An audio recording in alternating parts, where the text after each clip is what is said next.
Now,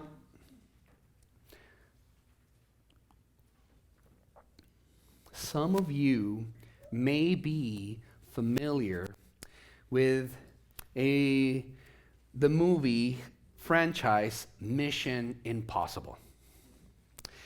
If you haven't, that's fine.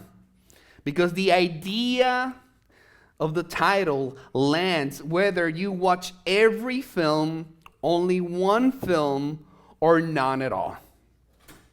Every story in that franchise opens with the same moment. There is an agent named Ethan Hunt, and he receives a message that describes a task too dangerous, too complex, and too overwhelming for any ordinary human being. Whether it's stopping a nuclear launch, or recovering a stolen bioweapon, or dismantling a rogue AI, each mission is bigger than him. And yet, every time, without fail, that message ends with the same words: your mission, should you choose to accept it. And after that message is received, it self-destructs and leaves out any trace of evidence of that task. You don't need to be Tom Cruise to tell you what impossible feels like.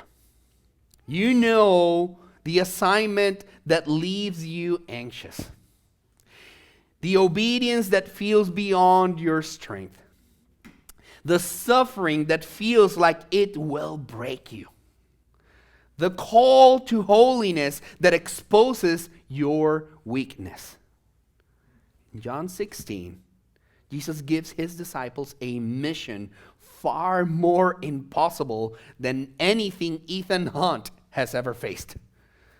It is to take the gospel to a hostile world that push back the darkness, and also bear witness of the risen Christ and endure hatred without hardening, persecution without panic, and suffering without surrender. But unlike Mission Impossible, Jesus doesn't ask his disciples if they accept the mission.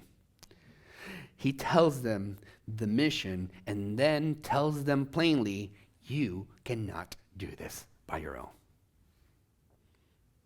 But then, Jesus does something stunning. He gives the most hope-filled sentence in this passage. But I will send the helper. This message will not self-destruct, but it may destroy your illusions of self-sufficiency. That is grace. Because Jesus loves us too much to let us try to live the Christian life without the Spirit. Jesus shows us that our fears, our limitations, and losses are not obstacles to his mission, but an invitation for us to depend on the helper who accomplishes what we never could.